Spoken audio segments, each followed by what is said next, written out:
I knew the day was going to go south when I saw Derek trying to use the espresso machine in the break room. The man looked like he was trying to defuse a bomb, but with less intelligence and more hair gel.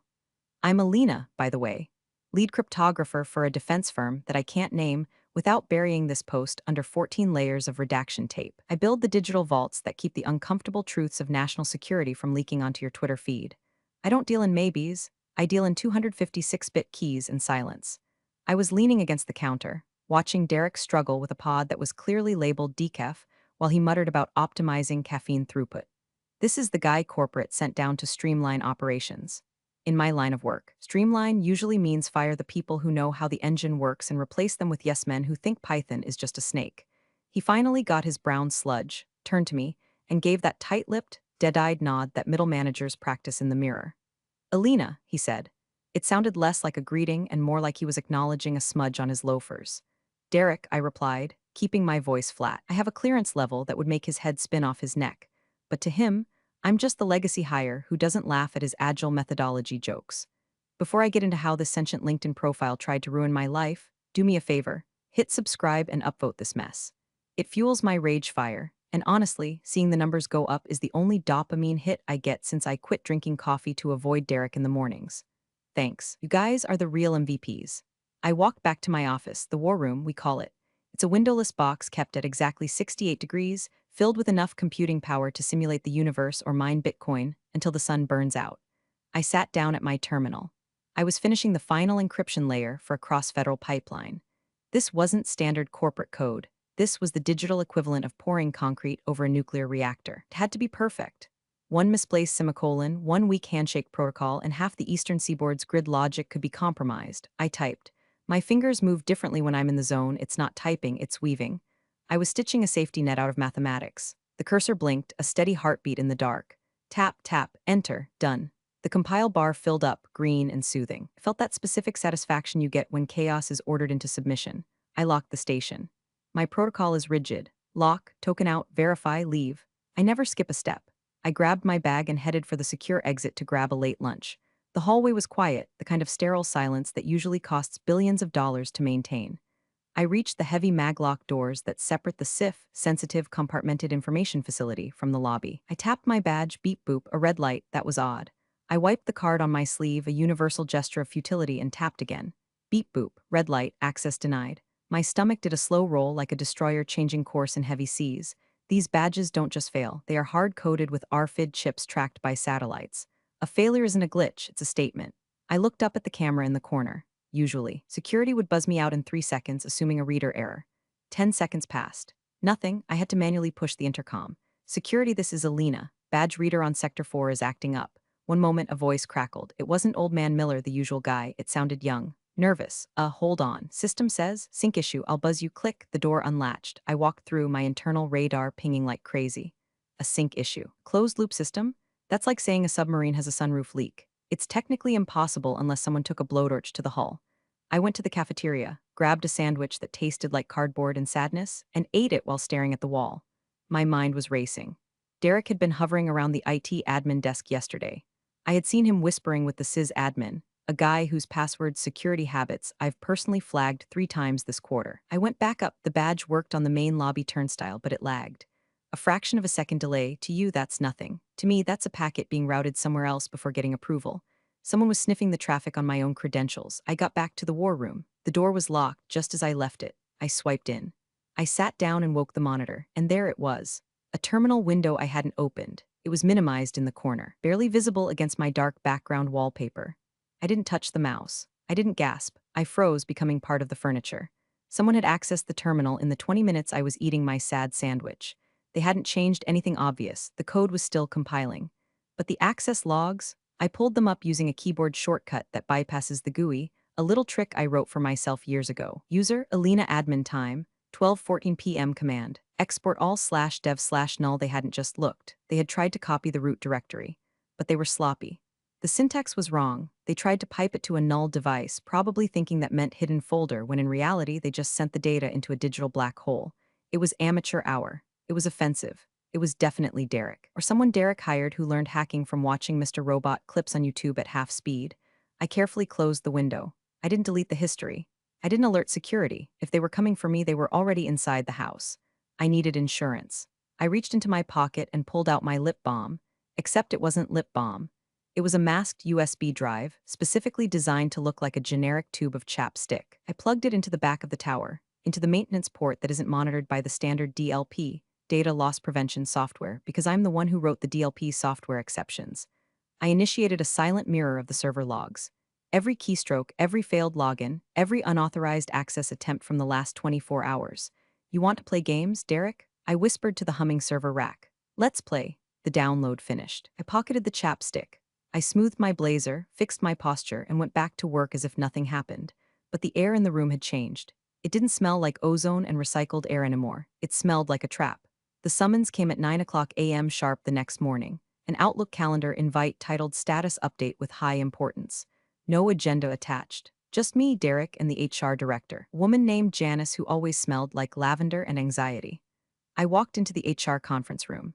You know the type. Glass walls that aren't quite soundproof enough, a table made of fake mahogany that wobbles if you breathe on it, and a motivational poster on the wall that says teamwork featuring a row of ants carrying a leaf. I always wondered if the ants knew they were just labor for a queen who didn't care if they got stepped on. Derek was already sitting there. He wasn't wearing a tie, just one of those quarter-zip fleeces that scream I vacation in Martha's Vineyard, but I want to look approachable. He had a folder in front of him. He tapped it with his index finger. Tap, tap, tap. Janice wouldn't meet my eyes.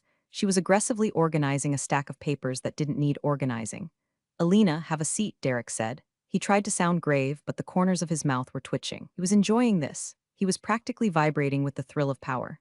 I sat. I didn't lean back, spine straight, hands folded in my lap. Is there a problem with the encryption rollout? I saw the compile finished successfully.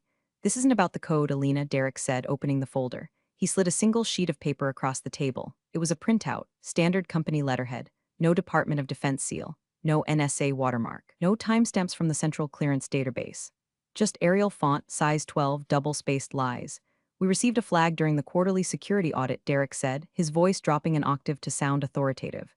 Your top secret/PSI clearance has been flagged as expired, pending review. Effective immediately, we have to terminate your access to all classified systems. I looked at the paper. It said, subject, clearance revocation. Reason, administrative lapse. I almost laughed. I really did. It took every ounce of my discipline not to cackle like a witch over a cauldron. Clearances like mine don't expire because of an administrative lapse. They are life-monitored.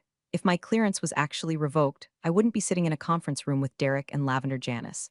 I would be in a windowless room in DC explaining myself to three guys who don't blink. Expired, I repeated. Voice dead calm. That's interesting, Derek. My reinvestigation date isn't until 2027.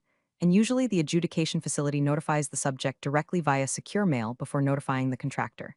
Derek waved his hand dismissively. The bureaucracy is messy, Alina. You know that. The point is, without the clearance, you can't be in the building. You can't touch the terminals. You're a liability.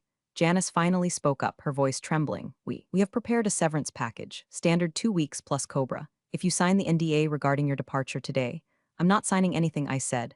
The room temperature dropped 10 degrees. Derek stopped tapping his finger. Excuse me, I'm not signing a voluntary separation agreement, I clarified. If you are firing me, fire me. Put it in the system. Terminated due to clearance failure. Do it. Derek smiled. It was a shark's smile. All teeth and dead eyes. Fine, have it your way. Hand over your badge and your token. I reached into my bag. I pulled out my badge, the hard plastic rectangle that had been my identity for 12 years. I placed it on the table. Next to it, I placed my RSA token, the little fob with the changing numbers.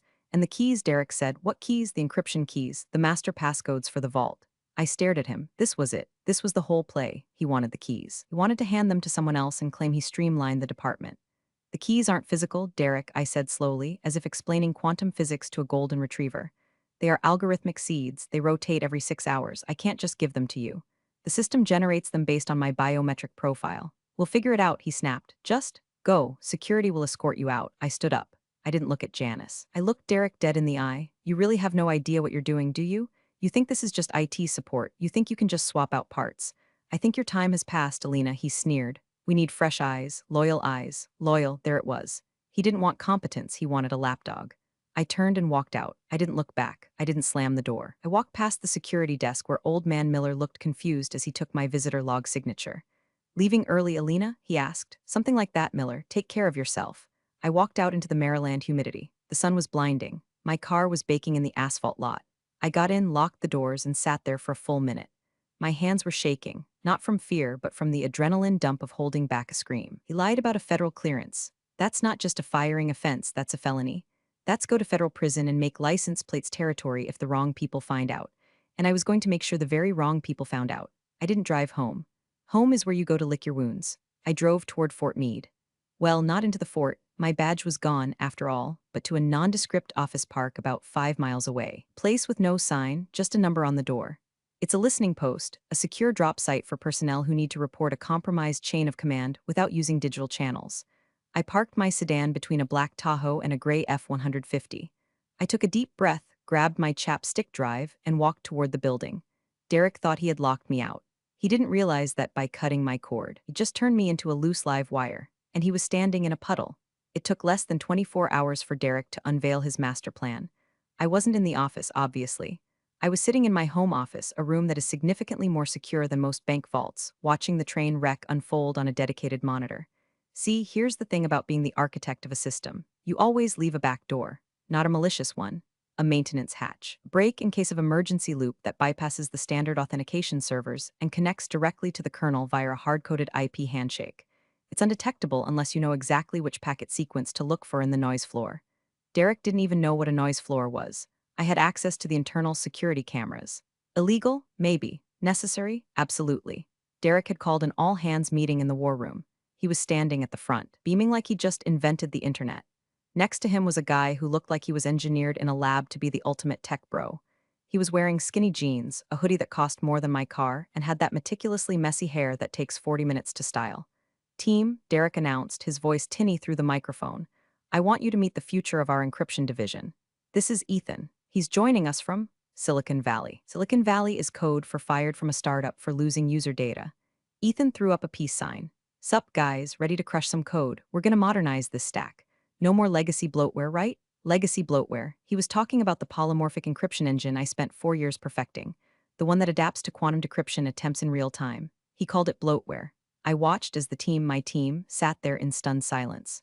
Sarah, a senior analyst, raised her hand. Ethan, welcome. Does this mean you're taking over the key management protocols? Because the rotation is set for 1800 hours. Ethan laughed. It was a hollow, nervous sound. Key rotation? Yeah, we'll automate that. I've got a script I wrote in Node.js that handles dynamic rekeying. It's super lightweight. I groaned aloud in my empty house. Node.js, for a military-grade localized vault. That's like trying to secure a bank vault with a piece of Scotch tape. Later that afternoon, the camera feed showed Ethan sitting at my desk. My desk. He had put his feet up on the console. He was typing on a mechanical keyboard he must have brought from home, clicky, loud, obnoxious switches. I switched my view to the terminal mirror. I could see what he was typing. Command, sudo apt-get update error, repository not found. Command, git clone public repository URL error, firewall blocking external connection. He was trying to pull code from the public internet into a closed CIF environment. He was literally trying to copy-paste code from GitHub to run a classified defense system. You absolute turnip, I whispered. Derek walked in a few minutes later, holding 2 coffees. How's it going, Rockstar? You getting into the guts of it? Yeah, man, Ethan said, spinning around in my chair. The previous admin, Alina, right? She had this locked down way too tight. Permissions are a nightmare. I'm having to root the box just to install some basic tools. Do what you gotta do, Derek said, sipping his latte. Just get it ready for the demo on Friday. I told the board we'd have the new interface live. No worries. I'm flushing the old checksums now. My blood ran cold. The checksums aren't just for error checking. In this system, they are the heartbeat. They verify the integrity of the data stored in the vault. If you flush them without the proper rehashing sequence, which only exists in my head and on a secure offline drive, the system interprets the data as corrupted. If he ran that command, he wouldn't just break the system. He would trigger the dead man's switch. The system is designed to assume that if the checksums vanish suddenly, the facility has been overrun by hostiles. It locks down. It encrypts the data into a monolithic block of noise that is mathematically impossible to reverse without the prime key. And guess who has the prime key? I watched Ethan type, rmrf/var/log/checksums. He hesitated. His finger hovered over the enter key. Do it, Derek urged. Clean slate. Ethan hit enter. On my screen, nothing happened. On their screen, the prompt just returned to a blinking cursor. Done, Ethan said. Easy. They had no idea. They didn't hear the silent alarm that just went out to the NSA, the DoD, and 3 other agencies that don't have acronyms.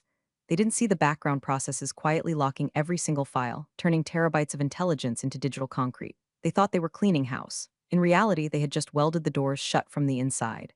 I sat back in my chair and took a sip of my tea. It was Earl Grey hot. Okay, Ethan, I said to the screen. You wanted the wheel? You got it. Try not to crash into the Pentagon. The trap was sprung.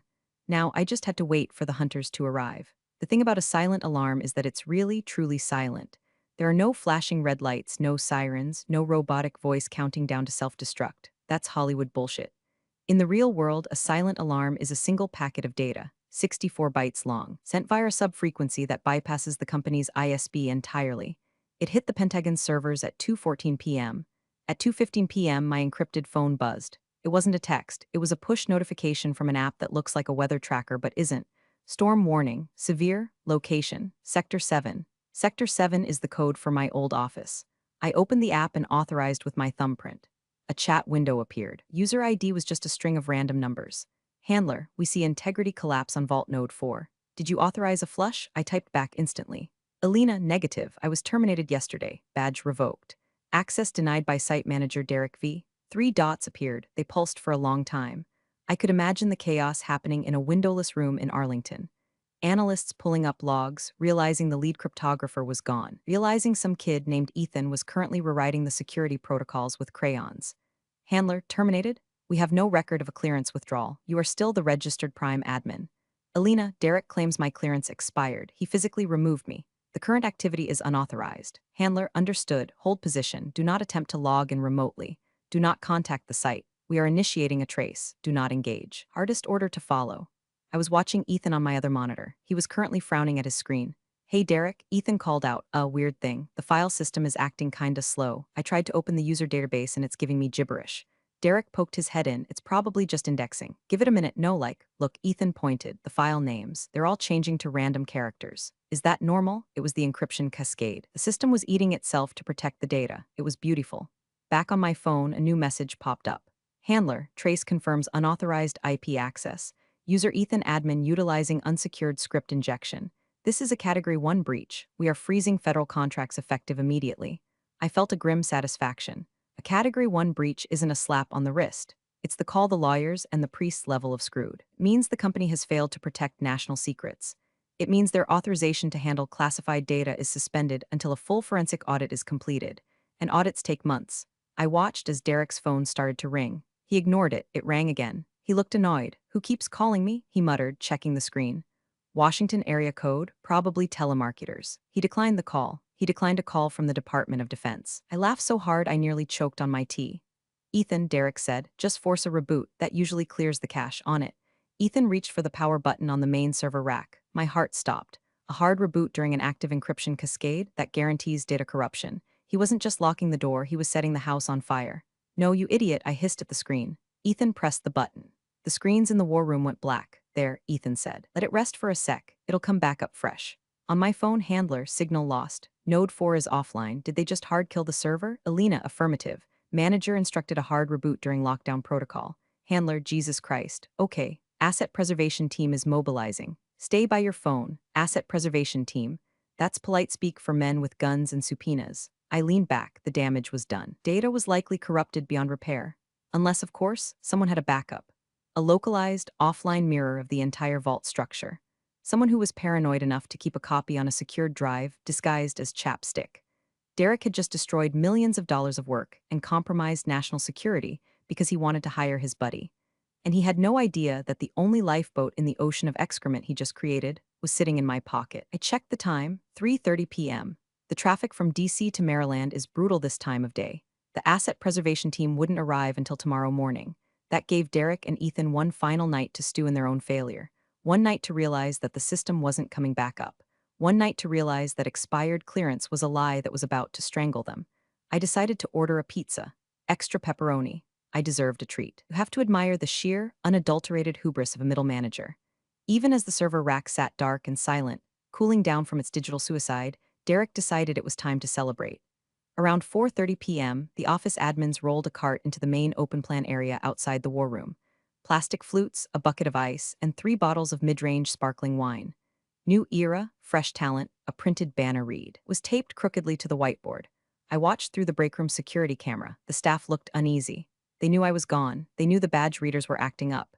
They knew the system maintenance was taking too long, but free booze is free booze, so they gathered round. Derek tapped a spoon against a glass. Ting, ting, ting, everyone gather round, he boomed. He had his arm around Ethan's shoulders. Ethan looked less confident now. He kept glancing back at the dark war room door. He was tapping his foot nervously. I know it's been a turbulent week, Derek announced, flashing his teeth. Transitions are always hard, but sometimes you have to trim the dead wood to let the new growth flourish. Dead wood, that was me. The woman who built the forest he was standing in. Ethan here has already identified massive inefficiencies in the legacy code, Derek continued. We're streamlining the encryption protocols. By Monday, we'll be running 40% faster. To Ethan, the room mumbled. They drank. So, Ethan, Sarah, my senior analyst, asked, swirling her wine, is the system back up? My terminal is still showing a no connection error. Oh yeah, Ethan stammered. It's booting. Big server takes time to. Spin up the platters, spin up the platters. We moved to solid-state arrays 5 years ago. There are no platters, Sarah knew that. I saw her eyes narrow. She exchanged a look with the sysadmin. The wolves were starting to smell blood. Derek clapped his hands. Don't worry about the tech mumbo-jumbo, we'll handle it. Drink up. Inside the war room, the server finally completed its reboot cycle. I switched my view to the internal camera. The lights on the rack flickered on. Amber, amber, amber, they should be green. Ethan slipped away from the party and went back inside. Derek followed him, closing the door. Why is it orange? Derek asked, his voice losing its celebratory timbre. It's just a warning light, Ethan said, typing frantically. It says, volume mount failed, decryption key missing. Well, put the key in, Derek snapped. I can't, the prompt isn't accepting the password. It says user unauthorized. Lockout active. Try the admin override. I did. It's locking me out for 60 minutes after every failed attempt. Derek ran a hand through his hair. Messing up the gel? Okay, call the vendor, call the support line. I can't, Ethan whispered. The support contract ID? It was under Alina's name. When you revoked her access, the vendor portal locked us out too. Silence, pure, beautiful silence. What do you mean locked out? Derek's voice rose to a shriek. We pay them millions. Yeah, but the authentication is tied to the lead cryptographer's biometric token. You took her token, I have it right here. Derek pulled my fob out of his pocket. No, not the fob, her biometrics, her fingerprint, her retina scan. The system needs her to authorize the transfer of ownership. Derek stared at the blinking amber lights. The realization was hitting him. He hadn't just fired an employee, he had thrown away the only key to a billion-dollar safe. Call her, Derek said. What? Call Alina. Tell her. Tell her there's a glitch. Tell her we need her to come in for an exit interview. Final sign-off. Just get her in the building. I watched Derek pull out his phone. He dialed my number. I sat in my living room watching my phone vibrate on the coffee table. Caller Derek work. I took a sip of my wine, a nice Pinot Noir, much better than the swill they were drinking. I let it ring. Ring, ring, ring. She's not picking up, Derek growled. He sent a text. Hey, Alina, hope you're well. Just realized we forgot some paperwork for your severance. You pop by around 5? We want to make sure you get paid ASAP. The smiley face, the audacity of the smiley face. I didn't reply. Then the lights on the server rack turned from amber to red. A steady pulsing red. What's that? Derek asked. Ethan swallowed hard. That? I think that's the data purge warning. If we don't authenticate in 12 hours, it wipes the drives. Stop it. Unplug it. If I unplug it now. The battery backup kicks in and accelerates the wipe. It's a tamper-proof mechanism. Derek slumped into my chair. The party outside was still going, muted laughter filtering through the glass.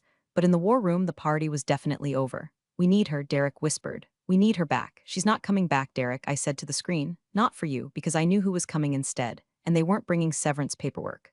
The next morning, the office parking lot looked different. The usual commuter cars were there, Sarah's Honda, the sysadmin's beat-up Jetta, but right in front of the main entrance in the spot reserved for Visitor of the Month sat a black Chevrolet Suburban. Tinted windows, government plates, no bumper stickers. It was 7:45 a.m. I wasn't there, obviously. I was watching the external feeds. Derek arrived at 8 o'clock a.m. He looked like he hadn't slept. His fleece was wrinkled. He walked past the SUV, paused, looked at it nervously, and then hurried inside. He probably hoped it was just a routine inspector or maybe someone from corporate. He didn't know that corporate doesn't drive armored subs with satellite antennas on the roof. Inside the war room, Ethan was asleep on the floor. He had clearly pulled an all-nighter trying to brute force my encryption. Empty energy drink cans littered my desk. The server rack was still pulsing red, a slow, rhythmic heartbeat of impending doom. Derek kicked Ethan's shoe. Get up, who's the car outside? Ethan groaned, wiping drool from his face. What car? The Fed Mobile out front. Did you call someone? No, I told you I can't even get outgoing email to work. There was a knock on the glass door of the war room. Not a polite knock, a police knock. Hard, authoritative rap rap rap. Derek jumped. He smoothed his hair and opened the door. Standing there wasn't the police, it was worse. It was a woman in a gray suit holding a clipboard. She looked like a librarian who kills people for fun. Derek Vance, she asked. Her voice was dry as dust. Yes, who are you? I'm Special Agent Miller, Defense Counterintelligence and Security Agency. We're conducting a spot audit on your facility's clearance logs. We received a notification of irregular activity. Derek's face went pale. Irregular? No, no, just routine maintenance. Upgrades, Agent Miller repeated. She didn't write anything down, she just stared at him. Is that why your main encryption node is offline, and why we've lost telemetry on the vault? It's a temporary glitch. My team is handling it. Derek gestured to Ethan, who looked like a raccoon caught in a trash can. I see, and where is the lead cryptographer, the registered prime admin? Alina redacted. She's no longer with the company, Derek said. We let her go. Clearance issues. Agent Miller's eyebrows went up, just a fraction of an inch. Clearance issues. Interesting. Our records show her clearance is active and exemplary. In fact, she's the only one certified to operate this node. Well, there was an administrative lapse, Derek stammered, recycling his lie. We're sorting it out. Ethan here is taking over. Agent Miller looked at Ethan. She looked at his hoodie. She looked at the energy drinks. She looked at the red light on the server. I'm going to need to see your access logs, she said, and I'm going to need you to step away from the terminal. Now, wait a minute, Derek tried to bluster. This is a private company. You can't just, Mr. Vance, she cut him off. You are a federal contractor operating a classified vault. You are not a private company. You are a tenant. And right now, it looks like you've broken the lease. She motioned to two men who had quietly entered behind her. They weren't wearing suits. They were wearing tech ops gear. They moved past Derek like he was a ghost and started plugging laptops into the server ports. Derek pulled out his phone again. He ducked into the hallway. My phone rang. Caller Derek work, I let it go to voicemail. He texted, Alina, pick up. The feds are here, tell them you quit. Tell them IT was voluntary. I can fix this. I'll double your salary. I laughed. Double my salary? He was going to be lucky if he didn't end up paying legal fees for the next decade. I typed a reply, finally breaking my silence. Alina, my clearance is expired, remember? I can't talk to you. It would be a security violation. I saw him read it on the camera. He stopped walking. He stared at the phone. He looked up at the camera in the hallway, realizing for the first time that I wasn't just gone. I was watching. The silence protocol was over. The noise was about to begin. My own phone rang again. This time it wasn't Derek. It was a blocked number. This is Alina, I answered. Alina, this is Director Hastings, a deep voice said. We have boots on the ground at Sector 7. The situation is messy. They've triggered a Level 4 lockout. I know, I said. I'm watching the logs. Can you fix it if I have physical access? Yes. But I've been trespassed from the property director. Not anymore. Hastings said, I'm sending a car for you. Be ready in 10 minutes. We're going to need the architect to dismantle the bomb. Understood. I hung up. I went to my closet. I put on my best blazer, the dark blue one that makes me look like a shark. I grabbed my bag. I grabbed the chapstick drive. It was time to go back to work. The car Director Hastings sent wasn't a sleek black SUV. It was a military police cruiser. Subtle. Pulled up to the office building at 9:15 a.m. The lobby was chaos. People were whispering, pointing at the government vehicles. When I stepped out of the cruiser, flanked by two MPs in full uniform, the whispers stopped. I walked to the entrance. The automatic doors slid open. The air conditioning hit me that familiar, sterile chill. But this time I wasn't shivering. Old Man Miller was at the security desk. His eyes went wide. Alina, what the? Morning, Miller. I said, not breaking stride. Just here to fix a leak. We marched past the turnstiles. The MPs didn't swipe badges, they just walked through. The authority they carried was a physical weight in the room. We reached the elevator. I pressed the button for the 4th floor. The ride up was silent. The MPs were stone-faced. I checked my reflection in the polished metal doors. I looked calm. Inside, I was vibrating with a cold, sharp energy. This was the moment every wronged expert dreams of. The I told you so tour. The doors opened. The hallway outside the war room was crowded. Agent Miller, the librarian assassin, was there, talking to a very sweaty Derek. Ethan was sitting on a bench, head in his hands. The CEO, a man named Mr. Henderson who usually only showed up for quarterly bonuses, was pacing back and forth, shouting into a phone. I don't care whose fault it is. Just get the system online. We're losing data, Henderson yelled. Derek saw me first, his eyes bugged out. Alina, thank God. Look, tell them this is just a misunderstanding. You can unlock it, right? I didn't answer him. I walked straight up to Agent Miller.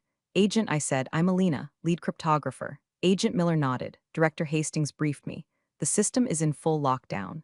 The current admins, she gestured vaguely at Derek and Ethan, tempted a hard reboot during a checksum flush. Amateurs, I said loud enough for the room to hear. Alina, Derek cut in, trying to regain control. You need to log in. Now we can discuss your rehiring package later. Just fix this. I turned to him slowly. I can't, Derek. My clearance is expired. Remember, you put it in writing. Stop playing games. Derek screamed. The company is on the line. Mr. Vance, one of the MPs, stepped forward. Step back. Mr. Henderson. The CEO froze. He looked at me, then at Derek.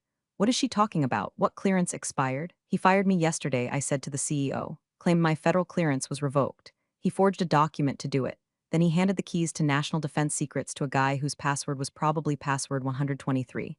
Henderson turned on Derek. You forged a revocation? Derek, is that true? It was. It was a strategy. Derek pleaded we needed to cut costs. She was too expensive. Ethan said he could do it for half the price. And look what you got for your discount, I said, pointing at the war room door. The red light was pulsing faster now. Critical failure imminent. Agent Miller checked her watch. Miss Alina, the purge cycle hits the terminal phase in 4 minutes. If you can stop it, do it now. Otherwise, we are seizing all physical assets and arresting everyone in this hallway. Arresting? Derek squeaked. Criminal negligence. Mishandling of classified data.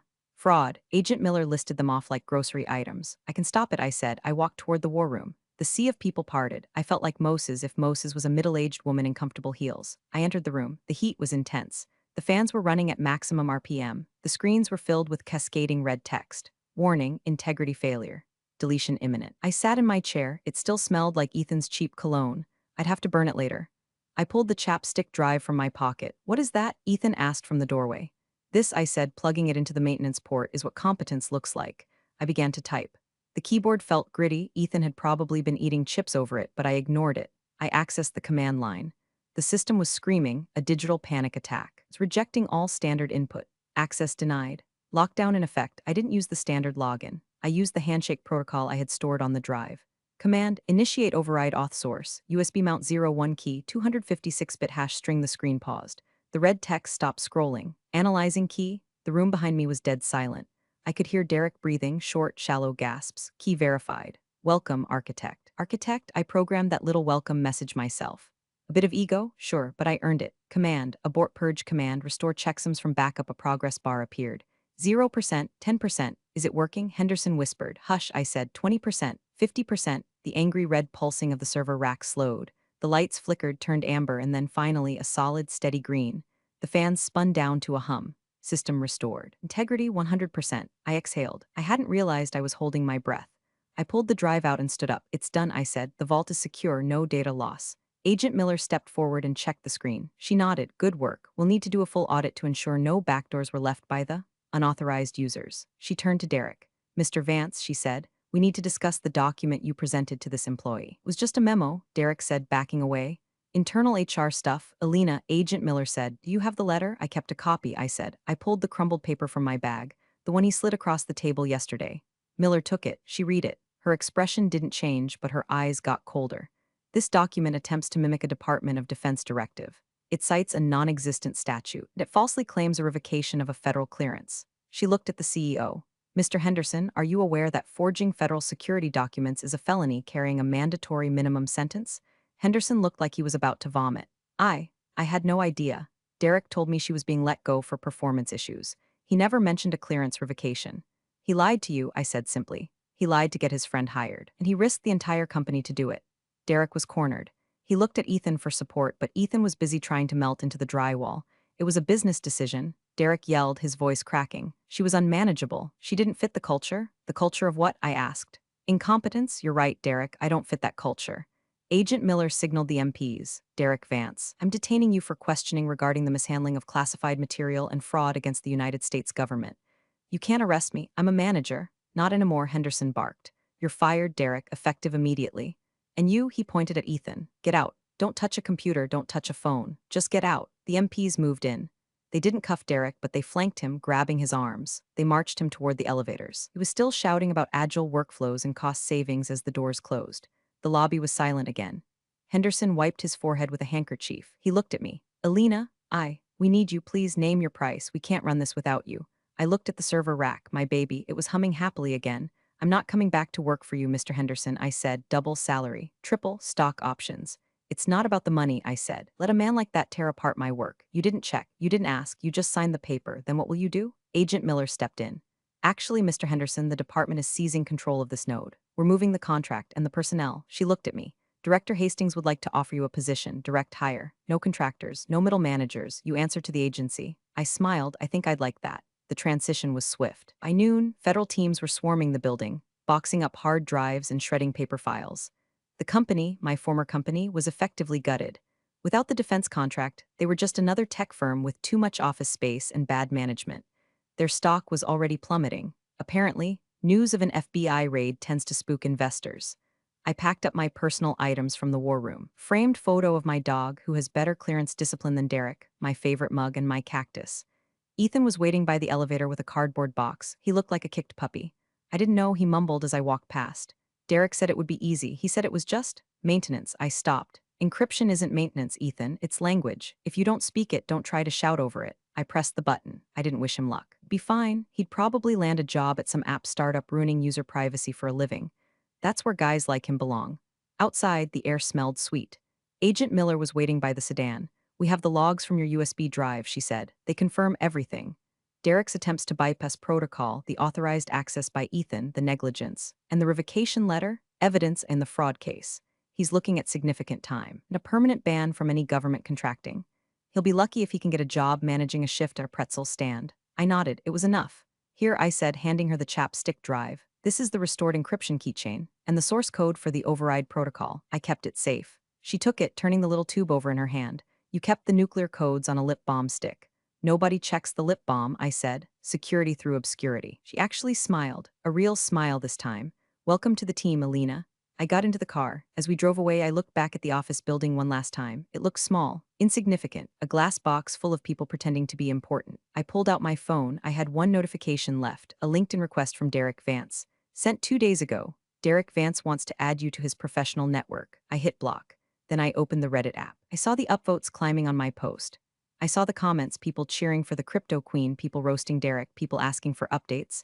You guys want an update? I whispered. We won. I typed out the final edit to my post. Update, the system is safe. The manager is in custody, and I just got a promotion. Moral of the story, you can lie to HR, you can lie to your boss, but you can never, ever lie to the code, because the code always remembers. I locked my phone. The car merged onto the highway, heading toward DC, toward the real work. My clearance didn't expire, it just got upgraded. Funny how some people think a title means power, but forget that real authority isn't something you can fake or hand to a friend. Alina never raised her voice, never made a scene. She just let the system she built speak for itself. And when it did, it asked one simple question. Where is she? That's the thing about quiet professionals. You don't notice them until everything breaks without them. Thanks for watching, and if you enjoyed that one, I've got more coming. See you in the next story.